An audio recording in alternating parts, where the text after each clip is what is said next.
Angélique pour le Saint-Barth Podcast, le podcast d'actualité et d'information de la collectivité de Saint-Barthélemy. Aujourd'hui, alors que nous sommes en pleine saison cyclonique, nous nous retrouvons au COT pour un épisode consacré sur un sujet profondément ancré dans la mémoire collective de l'île, les cyclones, et la résilience de Saint-Barthélemy face aux risques naturels. En septembre 2017, le cyclone Irma frappait durement le territoire, laissant derrière lui des dégâts considérables, mais aussi une mobilisation exceptionnelle des habitants et des services du territoire. Comment Saint-Barthélemy s'est-elle reconstruite? Comment l'île se prépare-t-elle aujourd'hui face aux risques naturels? Et quelles évolutions ont été mises en place depuis Irma? C'est ce que nous allons découvrir dans ce nouvel épisode. Pour parler de cette thématique, j'ai le plaisir d'accueillir Xavier Lédé, président du Conseil territorial de Saint-Barthélemy, Eden Gréau, référente sécurité civile de Saint-Barthélemy, Yannick Gréau, référent Météo France pour Saint-Barthélemy. On se retrouve tout de suite avec nos invités.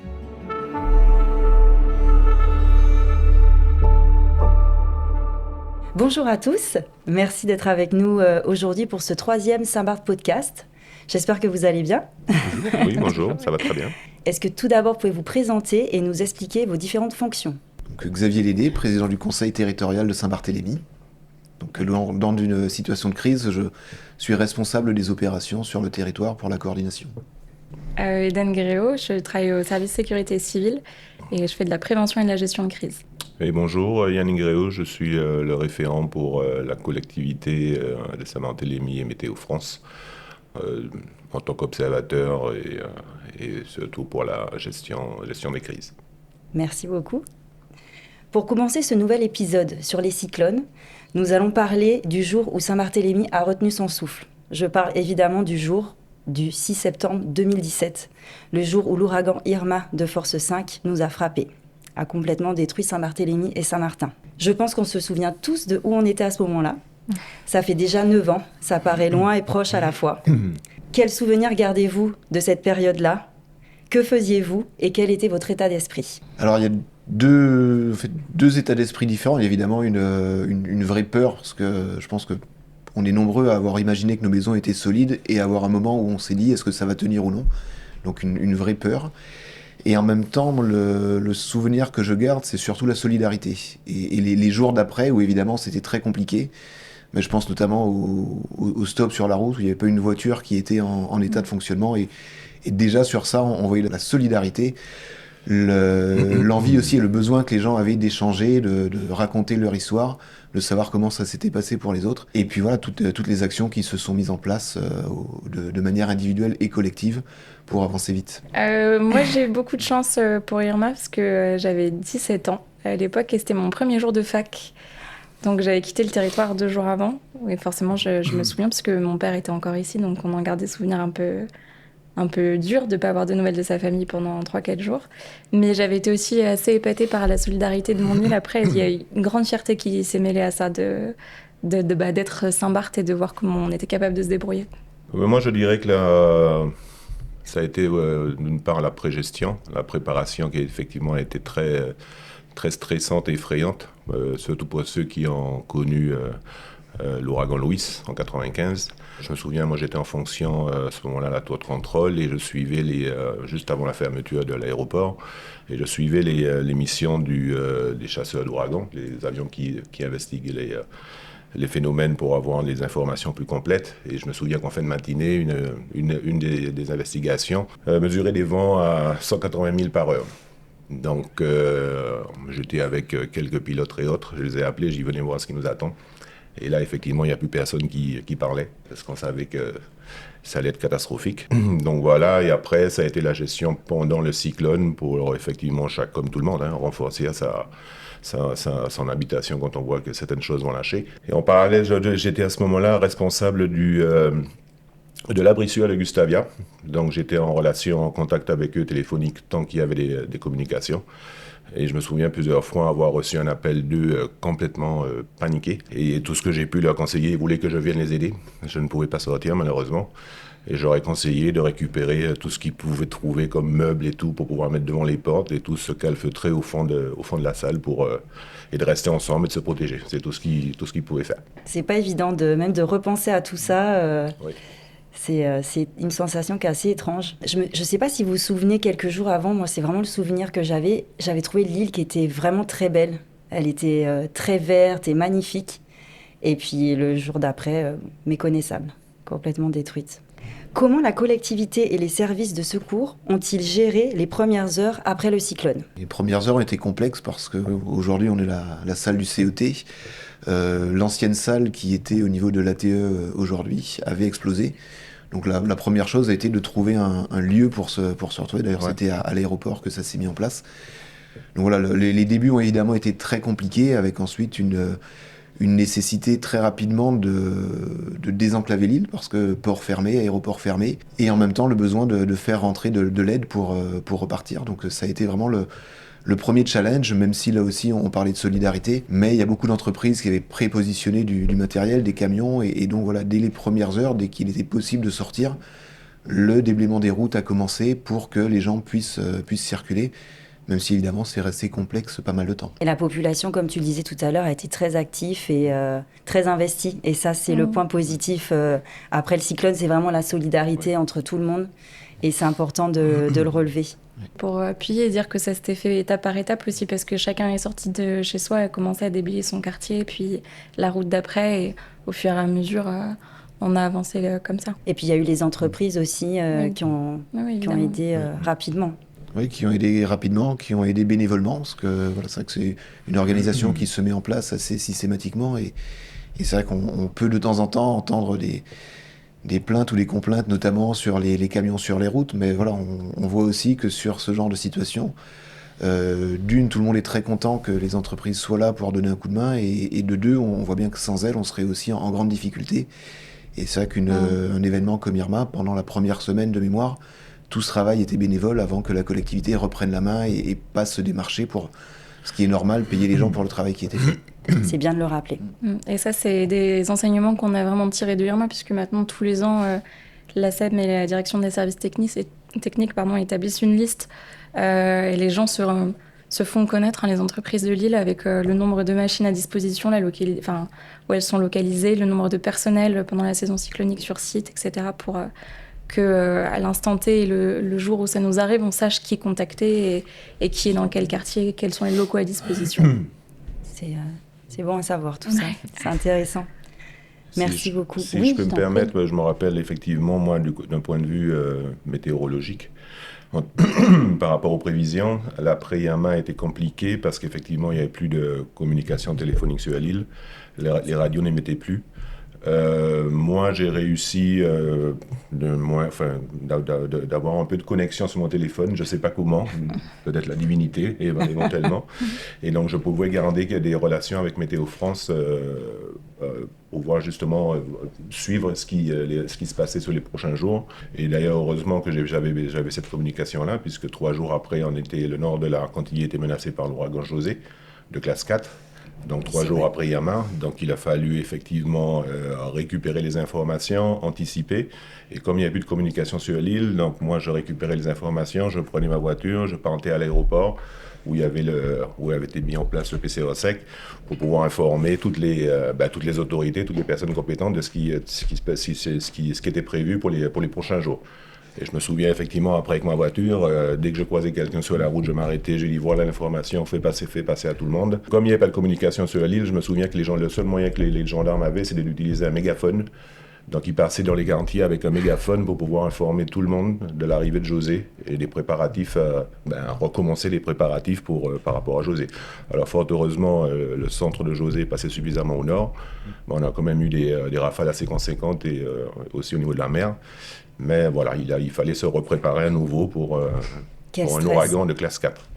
Le News avait aussi beaucoup aidé en publiant des prospectus qui étaient distribués pour donner l'information. C'est ça. Alors c'est vrai que moi j'étais comme Eden, j'étais pas ici, j'étais en vacances entre guillemets, et de pas avoir de nouvelles de ma famille, de mes proches, et de savoir l'île détruite, c'était terrible aussi. Et c'est vrai que je crois qu'on était restés au moins 3 jours ou 4 jours sans nouvelles. Je me souviens plus trop du nombre de jours, oui, mais c'était assez significatif. Je crois qu'il n'y a pas eu de rétablissement des communications pendant une semaine, enfin en tout cas les téléphoniques.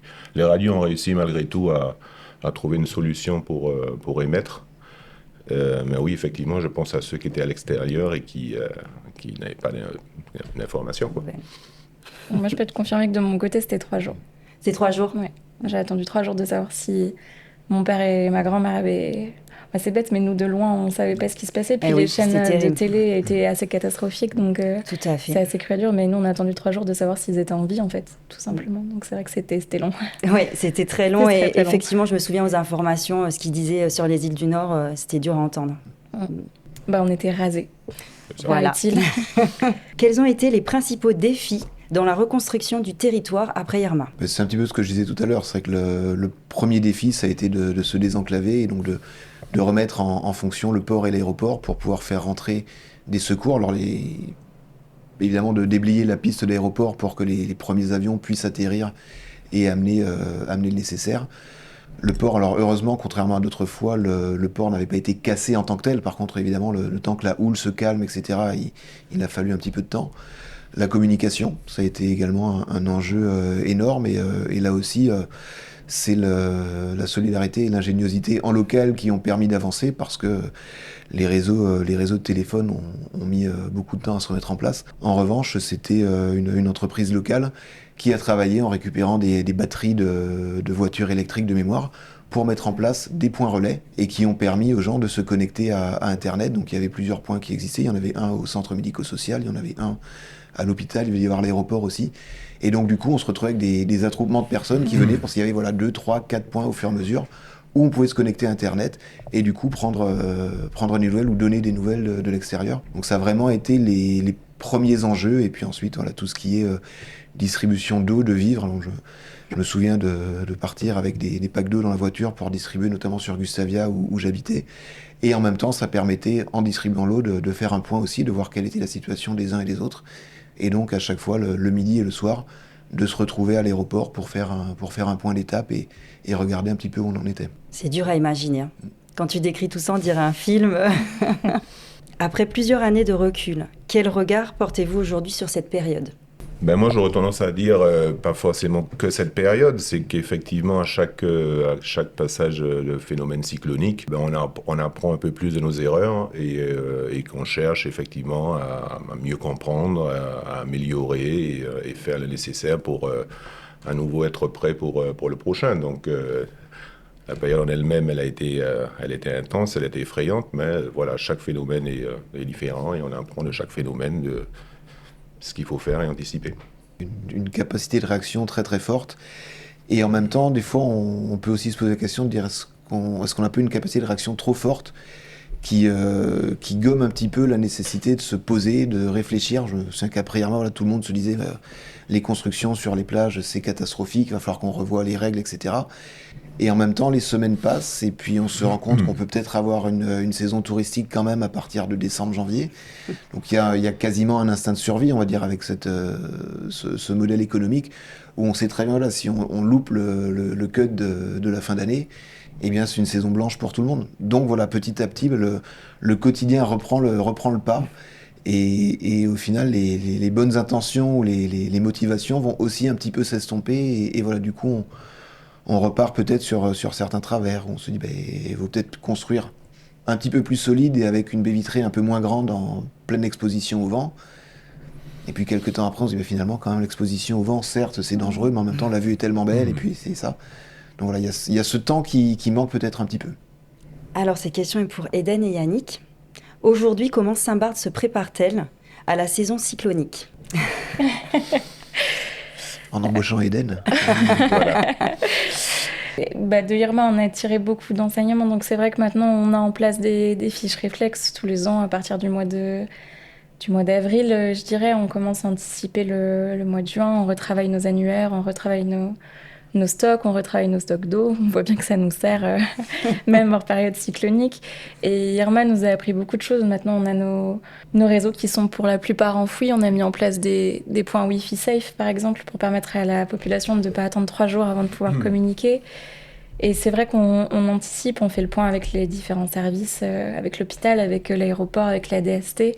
Et on s'organise les mois d'avant pour être sûr qu'arrivé au mois de juin, on ait les capacités de réaction s'il nous arrive quelque chose. On fait de la sensibilisation avec les jeunes. Et donc on avait organisé avec Michel Magras, qui a été sénateur pendant des années et qui est vraiment une mémoire vive de cette île, une rencontre entre les jeunes du CTJ, donc Michel Magras, pour parler des risques de manière générale, mais plus particulièrement la conversation s'est tournée vers les cyclones, pour qu'il rappelle lui ce qu'il a vécu, comment ça se passe à l'époque, et puis aussi pour que les jeunes se rendent compte de toutes les avancées qu'on a réalisées ces dernières années. Donc ça a été l'occasion de reparler de comment on était prévenus par télégramme ou par les bateaux qui traversaient l'Atlantique, comment on se servait des cloches et des cornes de lambine pour prévenir les autres quartiers. À l'époque, voilà, il fallait s'enfermer, écouter la radio de Puerto Rico et attendre patiemment que ça passe, quoi. Il y avait les baromètres aussi, on Oui, va parler aussi, de ça. ouais.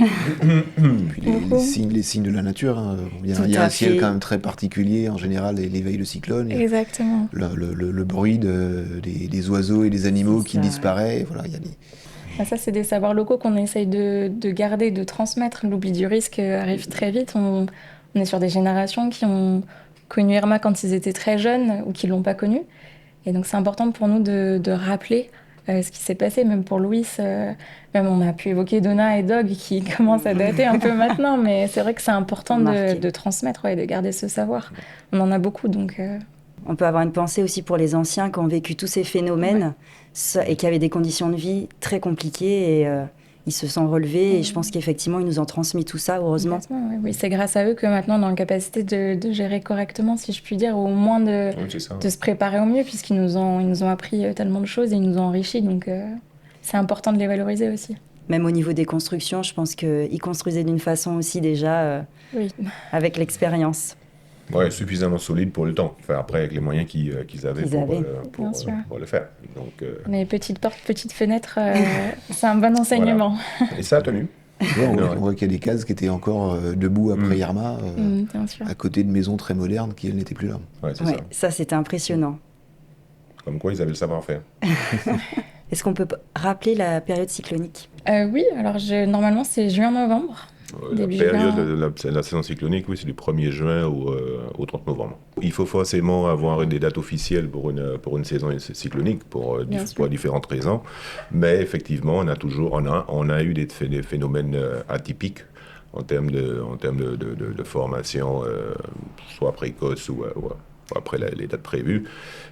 Bon, fort heureusement, ils sont rares. Oui, ça, c'est très rare. Ils sont rares, mais ils ont eu, pour certains d'entre eux, des conséquences sur l'île. Je ne me souviens plus en quelle année, il y avait une menace cyclonique pour la veille de Noël. C'était le cyclone Lily, je crois. Et effectivement, au lieu de fêter pour Noël à Noël, on était à l'intérieur, mais on se préparait pour le cyclone. Donc voilà, ça existe, ça arrive. Pas souvent, heureusement. Mais il ne faut pas non plus les écarter ou les négliger. J'avais trouvé qu'il y en avait eu un le 8 mars 1908. Oui. Il y en a eu un autre le 5 janvier 1951 et le 2 janvier 1955. Est-ce qu'on peut parler aussi de la formation de la SEM ? J'ai entendu qu'il y avait une formation pour les cyclones. On fait une réunion avec les RH de certaines entreprises de l'île pour un peu les sensibiliser à la saison cyclonique. J'ai la chance d'être accompagnée par Mathieu Perroche et Thomas Candala, qui sont 2 chercheurs enseignants de l'Université de Montpellier qui seront sur le territoire pour faire le rendu du projet SAFE et qui en profiteront pour m'accompagner. Et ça sera l'occasion de sensibiliser un peu les professionnels et que cette sensibilisation, elle redescende aussi sur leurs employés. On sait qu'il y a beaucoup de saisonniers sur l'île dont c'est la première saison cyclonique ou qui n'ont parfois pas entendu parler de la saison cyclonique. Donc c'est important pour nous que l'information, elle redescende et que tout le monde soit bien au courant de ce qui se passe et que voilà.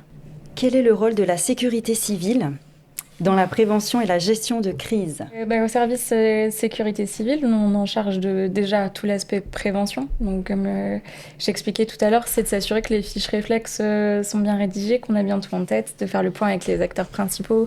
Je pense notamment aux pompiers, je pense à la DST, à l'aéroport, au port, à l'hôpital, de voir que tout le monde est en place, à ses stocks, à ses processus, qu'il y a aussi les effectifs sur l'île à ce moment-là, c'est important. Donc, on a tout un travail de prévention pour rappeler les bonnes consignes et pour s'assurer qu'on peut faire face. Il y a tout un travail technique aussi de s'assurer que les outils sont en place. Parfois, c'est difficile de garder des ponts visio avec la préfecture en plein événement, que les radios sont fonctionnelles, que les téléphones satellites sont fonctionnels aussi. Donc, il y a vraiment un gros travail de prévention de la saison et d'anticipation, si je puis dire. Et puis ensuite, de gestion, de suivi avec Météo France pour anticiper l'arrivée des phénomènes. On garde un très bon contact avec eux. On essaye de faire des réunions régulières pendant la saison pour savoir ce qui nous attend. Et puis ensuite, de préparer le territoire correctement. Puis le service organise aussi des exercices à intervalles réguliers avec justement tous les acteurs pour se mettre en situation de crise. Alors ça, là, on parle des cyclones, mais on a pu faire des exercices sur les risques de tsunami, sur les éboulements, sur du risque cyber. Donc voilà, il y a vraiment toute une gestion, une préparation, une anticipation du risque pour être aussi prêt que possible quand quelque chose se passe. Oui, ça nous permet de nous entraîner à communiquer, et puis ça permet d'entraîner les équipes. Maintenant, pour revenir au sujet de la sécurité civile, Hélène a tout dit, hein, c'est surtout sur la prévention, mais après, il y a aussi le côté réactivité, parce qu'on peut avoir des événements climatiques ponctuels, par exemple une zone inondée, des éboulements de terrain comme on en a eu d'autres, etc., où la sécurité civile aura sa part en termes d'intervention. Tout est lié avec les services de la collectivité, donc ça fonctionne comme ça. Est-ce qu'on peut rappeler la sécurité civile ? C'est les pompiers, la gendarmerie, la police toutes les forces de territoriale. sécurité et de secours concurrentes, oui. Puis après, nous, on est en contact, les échelons remontent au fur et à mesure sur la préfecture, puis sur la zone, puis sur l'État. Donc on sait que en cas de gros pépins, on peut faire appel à l'armée aussi. On a réalisé un exercice pour le coup la semaine du 2 juin avec les forces armées. C'était l'occasion de voir ce qu'ils étaient en capacité de proposer, en combien de temps ils étaient en capacité d'acheminer les moyens, de ce que nous, on pouvait avoir justement comme moyen le jour où ça pourrait nous arriver. Donc c'était très intéressant. Maintenant, par rapport à la sécurité civile, de parler de Météo France, mon rôle en tant que référent est, dans un premier temps, je suis observateur pour Météo France, puisqu'ils n'ont pas d'observateur dans les îles du Nord. Et les seuls moyens qu'ils ont de voir ce qui se passe dans les îles du Nord, c'est le radar et les images satellites. Bon, maintenant, il y a quelques webcams, mais bon, on va pas se fier à ce qu'on voit sur les webcams. Donc, le rôle d'observateur est quand même important. Et surtout pour la discussion avec les présidents de Météo France par rapport à des phénomènes qui nous menacent dans les prochains jours, pour pouvoir effectivement anticiper. Je pensais par exemple au phénomène les houles qu'on a en période hivernale, qui sont une problématique non négligeable, surtout pour la gestion du port et l'intérieur de la rade de Gustavia, avec nos nombreux yachts qui se trouvent à l'intérieur, donc il faut pouvoir anticiper. Et justement, mon rôle est de pouvoir justement anticiper à ce niveau-là, et je suis constamment en communication, soit avec le directeur du port s'il est affecté, l'aéroport par rapport aux problématiques de vent, ou quand une problématique d'inondation, enfin en tout cas, est possible, je communique en communication avec les services techniques de la collectivité qui vont par exemple aller vérifier à chaque fois que tous les canaux d'évacuation sont libres pour pouvoir justement en prévention être prêt au cas où les inondations se produisent ou pas. Et surtout, par rapport à la sécurité civile, c'est la gestion des crises, la crise cyclonique, où en fait, quand l'intérêt d'avoir, je dirais de m'avoir comme référent, moi, maintenant les communications ont évolué, mais c'est de pouvoir justement avoir cette possibilité d'anticiper sur les paramètres attendus en termes de timing, de période, et surtout le déclenchement des phases de vigilance. Pouvoir, par exemple, informer les autorités locales que la phase de vigilance rouge va être déclenchée dans 8 heures, avant même que ce soit officialisé, ça permet effectivement aux autorités de pouvoir être plus réactifs et d'anticiper sur les besoins. Je me souviens, par exemple, pour Gonzalo, où là, ça avait été une gestion dans l'urgence.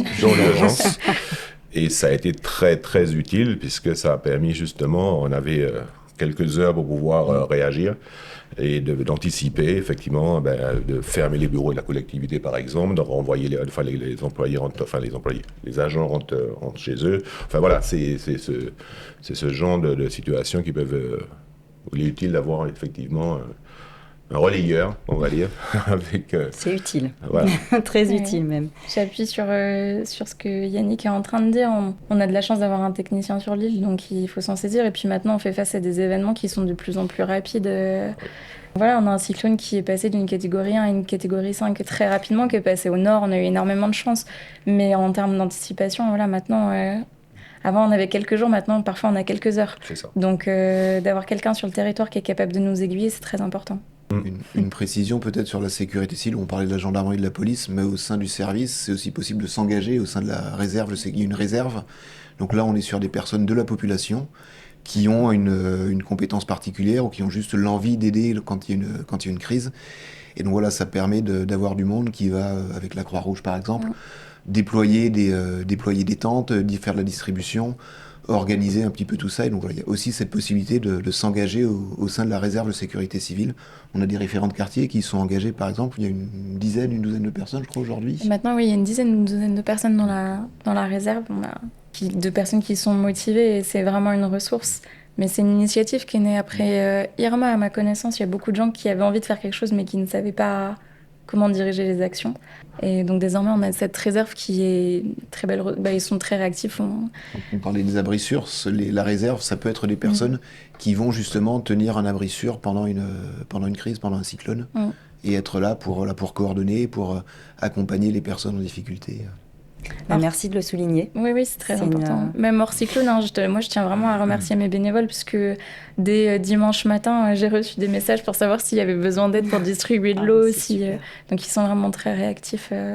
On a de la chance de pouvoir compter sur des personnes comme ça sur cette île. Est-ce qu'on peut rappeler les abris sûrs, comme on en parlait ? Alors il y a plusieurs abris sûrs sur l'île. Officiellement, il me semble qu'il y en a 4. Il y en a d'autres qui peuvent être déclenchés avec accord du propriétaire si vraiment c'est nécessaire.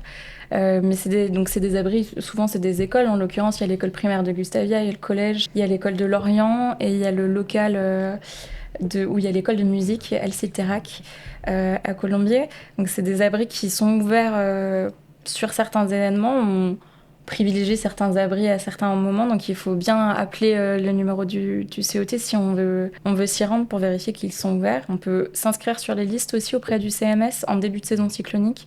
Vous serez prévenu à chaque fois qu'il y a un événement, de l'ouverture ou non de certains abris. Et ça permet aux gens de pouvoir passer sereinement, on l'espère, plus sereinement que chez eux en tout cas. Le cyclone, par exemple, ça a été le cas pour une personne l'année dernière. Pendant Erin, on avait ouvert un abri cyclonique pour les habitants des bateaux parce qu'ils n'ont pas toujours des bateaux qui sont navigables, ils n'ont pas toujours la possibilité de se mettre en sécurité à terre. Donc nous, on leur offre cette possibilité-là. Au-delà des cyclones, quels sont les autres risques naturels auxquels l'île peut être confrontée ? On a parlé tout à l'heure du tsunami. Tu as 15 minutes de Ah vraiment ? Non. Ouh là là. Les risques, je pense qu'il faut se limiter au tsunami et au tremblement de terre.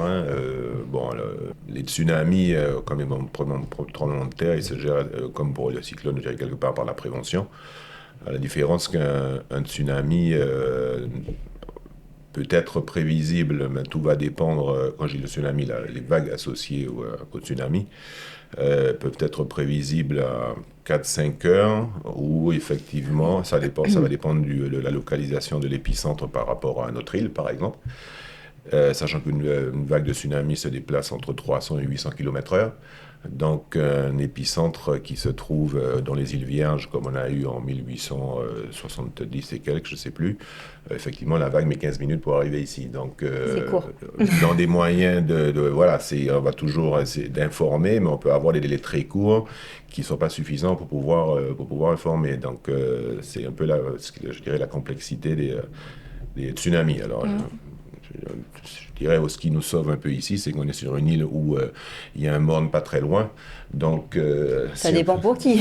On peut en trouver en tout cas pas très loin. Et effectivement, on peut toujours commencer à grimper et essayer de faire ce qu'il faut pour se protéger. Après, effectivement, la prévention, c'est comme pour les cyclones, il y a un exercice annuel à ce niveau-là, où il y a des écoles qui participent, où les points de ralliement sont rappelés, ils sont aussi matérialisés pour tous. Donc voilà, pour un niveau de tsunami, je pense qu'on ne peut pas aller faire plus que ce qui existe déjà. Bon, après, le tremblement de terre, malheureusement, il ne se prévoit pas. Ça. Donc, on ne peut compter que sur la prévention des comportements adoptés, voilà, d'avoir une idée comment réagir en cas de tremblement de terre. Il y a eu des tests il n'y a pas longtemps avec une alarme, on a reçu des textes sur nos téléphones. Oui, alors il y a plusieurs dispositifs. On essaye d'améliorer les systèmes d'alerte au maximum. Il y a FR Alert qui est contrôlé par la préfecture. C'est la notification qui hurle sur votre téléphone tous les ans au mois de mars et qui permet de vous avertir, même si le téléphone est en mode avion, même si vous avez X ou Y opérateur, vous serez prévenu. Et donc c'est par géolocalisation. À partir du moment où vous êtes dans la zone, vous recevez la notification. Donc ça, c'est FR Alert. Et au-delà de ça, nous, on a des systèmes comme Cedralis sur inscription, où vous allez recevoir un message aussi. Puis on est en train d'essayer d'étendre la couverture des sirènes sur l'île. On est en train de travailler sur la signalisation sur toute l'île, en coordination avec la DST évidemment. On vérifie les haut-parleurs régulièrement. D'ailleurs, il y a un test la semaine prochaine au collège pour vérifier qu'ils sont bien audibles dans toutes les salles. Plus de ça, je ne sais pas si c'est l'occasion d'en parler, mais nous, on essaye de se faire labelliser Tsunami Ready. Donc, c'est un label qui est porté par l'UNESCO et qui permet de reconnaître que l'île est en capacité de faire face. Donc, pour répondre à ce label, il y a 12 critères. Pour l'instant, on valide la grande majorité des critères. Donc là, on finit de travailler sur la signalisation et les systèmes d'alerte et on espère pouvoir être labellisé très bientôt. J'ai une question pour vous trois. Quel conseil peut-on donner à la population pour mieux anticiper un phénomène majeur ? Moi, j'en donnerai un déjà, c'est d'écouter les informations officielles. Ouais. Parce que voilà, on est dans un monde où il y a énormément de communication dans tous les sens. Alors il y a des personnes qui le font très bien, mais il y a aussi malheureusement des personnes qui racontent n'importe quoi. Alors certes, il y a beaucoup d'alertes qui sont déclenchées aujourd'hui et heureusement très souvent pour rien. Mais il ne faut pas penser que les alertes sont déclenchées pour rien. Non, c'est parce qu'il y a un risque qui est là et que forcément le risque, il y a un côté imprévisible dessus. Néanmoins, voilà, il faut rester constamment, en particulier en cette période cyclonique, rester à l'écoute de ce qui se dit, de ce qui est communiqué. Normalement, tous les ans, on rappelle un certain nombre de gestes et de process de bonne conduite, on va dire, en cas de danger. Évidemment, anticiper les stocks, etc., etc. Rester à l'abri, ne pas sortir, c'est pas la peine d'aller essayer de chercher la belle photo ou quoi que ce soit quand il y a du risque. On pourrait passer un message tout particulier aux surfeurs, dire faites attention parce que vous vous mettez en risque en allant surfer, et évidemment, même s'il y a des arrêtés qui sont mis en place ou quoi que ce soit, il n'y a pas un gendarme ou un pompier qui va prendre le bateau pour aller chercher les personnes sur l'eau. Donc, ne rajoutez pas du risque au risque, et voilà, de bien se conduire pendant ces périodes-là, c'est déjà un geste civique et civil très important, parce que les ressources sont toujours limitées sur l'île. Donc si on peut faire en sorte que les pompiers, les gendarmes ou autres aillent vraiment sur les situations d'urgence qui n'ont pas pu être évitées, c'est toujours mieux que de devoir aller secourir quelqu'un qui aurait pu rester tranquillement chez lui. Il y a vraiment ce côté d'être attentif et vigilant sur ce qu'on fait. Puis on reste sur une île, donc une petite île, donc c'est pas évident tout ce qui est évacuation, tout ça. L'évacuation en cas de cyclone est souvent soit compliquée, soit impossible. Si l'aéroport est fermé, il n'y a pas d'évacuation possible, donc ça c'est quelque chose qu'il faut bien prendre en compte. Moi j'appuierais peut-être sur la bonne connaissance des gestes, c'est très important. On a travaillé ces dernières années on a réalisé une nouvelle plaquette cyclonique avec tous les gestes à adopter, les rappels, les numéros, ce qu'il faut acheter en début de saison, son sac 72 heures. Ça, c'est très important. On travaille sur une version actuellement qui est multi-risque. Et il y a aussi le DITRIM, le document d'information territoriale sur les risques majeurs, qui est disponible sur l'application de la collectivité et qui reprend tous les risques qui concernent notre île et la manière dont on peut s'y préparer à l'avance. Il y a aussi plusieurs sites qu'on peut suivre au niveau de l'évolution des cyclones. Peut-être que vous en avez un en particulier à nous recommander. En particulier, oui. Après, moi, c'est ce que je voulais dire aussi par rapport à ça. La préparation, elle passe par le suivi des sites officiels. Météo France et effectivement la communication au travers de la collectivité. Les sites officiels, c'est Météo France, mais également le Centre national des ouragans, si on veut parler de site officiel. Si je peux donner un conseil par rapport à ça, c'est vrai que maintenant, avec l'explosion des réseaux sociaux, on trouve un peu de tout et n'importe quoi sur les réseaux, avec effectivement des personnes qui se disent spécialistes et qui effectivement divulguent des informations qui ne sont pas forcément vraies, ou en tout cas qui sont mal comprises. Et donc forcément pour les personnes qui n'ont jamais vécu un cyclone, ils se retrouvent effectivement inondés d'informations des fois complètement différentes, et ils ne savent plus qui croire. Maintenant, en termes de prévention, je dirais, si je peux me permettre, c'est pas uniquement, on se précautionne pas uniquement pour un ouragan majeur. Il faut, depuis le stade de tempête, on va dire, ou ouragan de classe 1, il faut le prendre le phénomène très au sérieux. On en a parlé tout à l'heure. Effectivement, ce qu'on constate avec le réchauffement climatique, c'est que lorsque les conditions sont propices, on a des intensifications très rapides de phénomènes. Donc un ouragan, on l'a constaté plusieurs fois. Je pense à Maria par exemple, à 5 heures du matin, des classe 1, à 17 heures le soir, classe 5. Il ne faut rien négliger, il ne faut pas sous-estimer et toujours se préparer au pire. Parce qu'une fois, on ne va pas s'enfermer en se disant « Oh, c'est un classe 1 et on va laisser ça. » Non. Une fois qu'on est à l'intérieur de la maison, que le cyclone a débuté et s'il évolue rapidement, il sera trop tard pour faire quoi que ce soit. Donc, sans dramatiser, se préparer au pire. C'est-à-dire faire tout ce qu'il est possible de faire pour se protéger. Un cyclone, c'est une cumulation de risques aussi. Donc, vous pouvez avoir un cyclone qui n'est pas forcément très fort en vent, mais qui va être très lent, qui va avoir énormément de pluie. Et du coup, vous avez un risque différent. Irma, par exemple, était plutôt rapide, avec malgré tout pas trop de pluie à l'intérieur, là où Louis a été extrêmement lent. Et donc voilà, on voit que les conséquences ne sont pas forcément les mêmes. On a eu des éboulements, alors je me souviens sur la route de sortie de Gustavia, qui se sont passés sur des phénomènes qui n'étaient pas de la plus grande des violences, mais par contre qui ont eu une quantité de pluie, ou même sans être sur un ouragan. Il y a quelques semaines, on a eu, je sais plus, 150 mm de pluie en 3 heures. Ouais. On a vu qu'il y a... Alors, les routes ne sont pas parties évidemment, mais on a vu que toutes les routes étaient sales. Il y a eu un gros travail de nettoyage qui a dû être mis en place derrière, alors qu'on ne parlait entre guillemets que de 3 heures de pluie. Donc on voit qu'il y a vraiment beaucoup de risques et c'est là où il faut faire très attention. Et je pense qu'on parlait de Gonzalo tout à l'heure et je pense que Gonzalo typiquement c'est un très bon exemple puisque c'était une catégorie 1 ou 2 il me semble. Et pourtant on a eu beaucoup de dégâts dans le port parce qu'on avait encore beaucoup de bateaux. Donc c'est un très bon exemple même si c'est une catégorie 1 ou 2, ça ne veut pas dire qu'il ne faut pas s'y préparer correctement pour y faire face. Gonzalo était catégorie 1, il est passé catégorie 1 quand le centre est passé au-dessus de nous, enfin il était officiellement nommé catégorie 1, et effectivement Gonzalo, on a manqué cruellement de temps pour pouvoir tout faire. Donc effectivement la protection des bateaux et autres, je crois qu'on a une quarantaine de bateaux qui ont coulé. On ne peut pas en quelques heures tout faire, c'est juste pas possible. Donc voilà, malheureusement c'est le genre de situation qui peuvent se reproduire. Donc rester vigilant. Il faut avoir quelques bons gestes, on va dire, et essayer d'aller à l'essentiel. Un message pour la population marine, on va dire, c'est plus que tout autre, ils doivent se préparer en cette période. Là aussi, on a eu plusieurs fois des coups de houle l'année dernière, il y a 2 ans, où certains bateaux sont partis. Parce que le coup de houle, on le prévoit un peu moins, il est annoncé à plus ou moins 24 heures. Si les amarres sont pas bien entretenues, si le propriétaire n'est pas là et qu'il n'a pas sécurisé son bateau, voilà, il y a un risque qui est réel. Donc c'est vrai qu'en cette période, il faut être très vigilant et préparé. J'avais noté vérifier ses fermetures et les volets. Parce que moi, je ne l'avais pas fait, du coup, des fois, ça ne fonctionne plus. Oui, c'est important. Je dirais que c'est le minimum. Regardez que tout ferme bien. Oui, avoir une caisse à outils à disposition aussi à l'intérieur de la maison et pas dans le garage qui est à 300 mètres, c'est important. Il faut se faire une checklist et tout vérifier avant de fermer le dernier volet. Et puis les projectiles aussi, j'avais noté ça, c'est important de faire le tour. Quelles évolutions concrètes ont été mises en place depuis Irma ?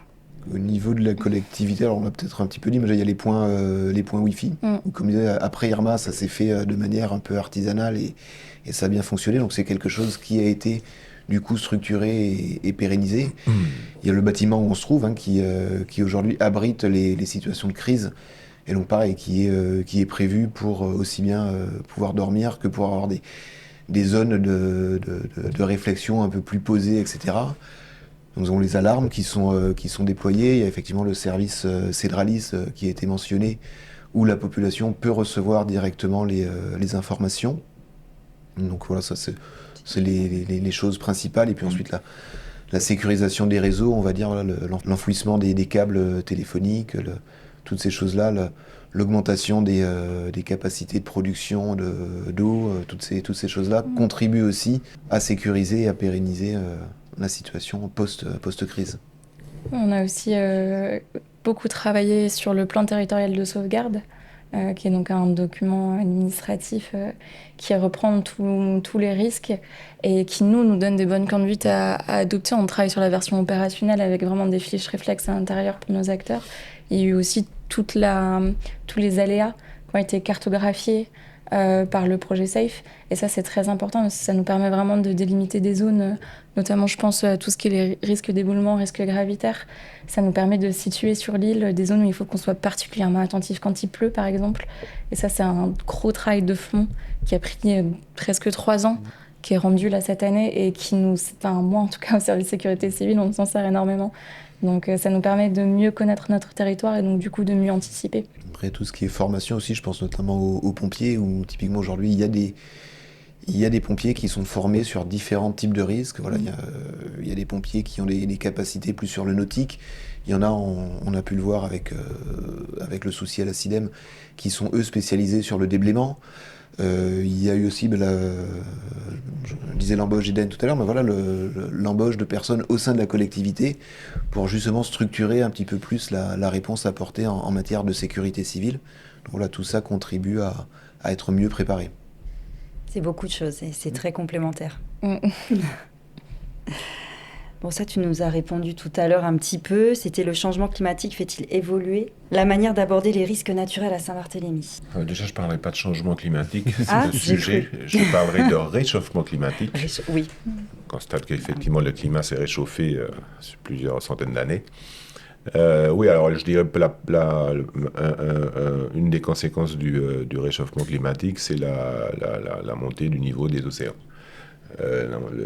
Ceci est essentiellement dû à la fonte des glaces, mais également à la température des océans qui augmente, et donc effectivement qui fait augmenter le volume d'eau. Pourquoi je dirais que c'est plus important? Parce qu'effectivement on est une île, donc les côtes de nos îles seront plus affectées par cette montée des eaux.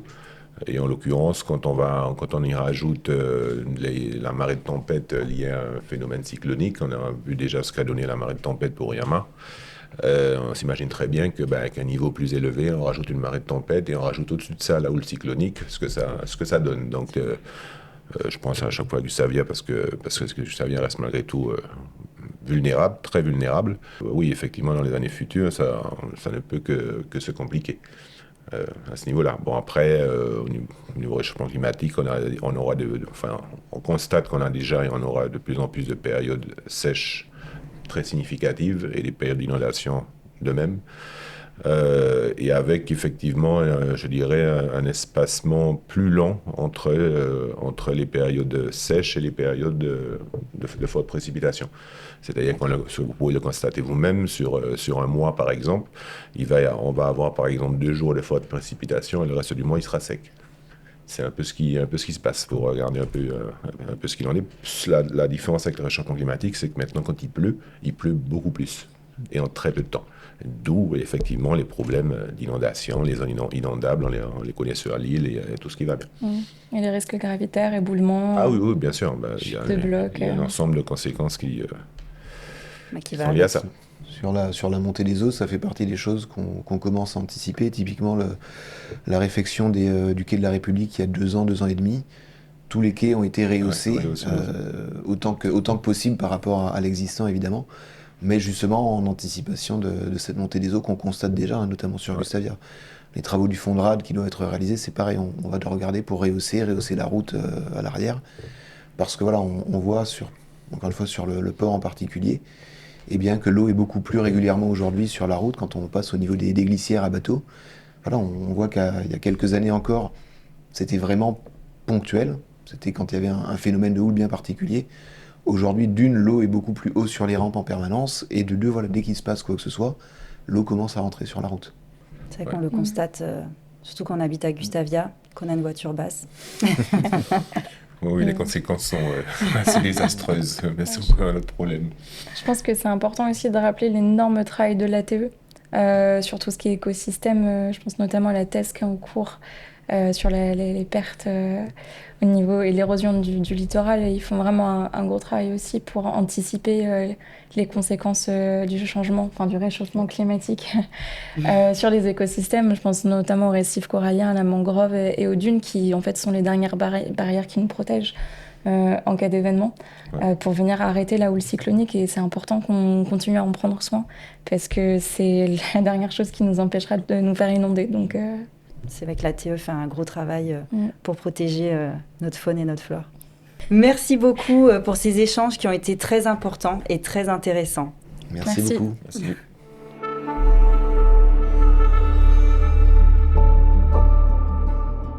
Nous aurons bien compris que les cyclones font partie de l'histoire de Saint-Barthélemy, mais qu'ils ont aussi façonné sa capacité de résilience.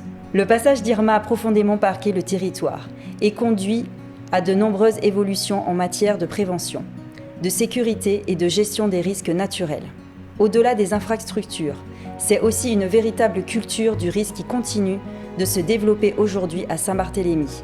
Merci à Xavier Lédé, Eden Gréau et Yannick Gréau pour leur précieux éclairage. Saint-Barth Podcast, c'est le podcast d'actualité et d'information de la collectivité de Saint-Barthélemy.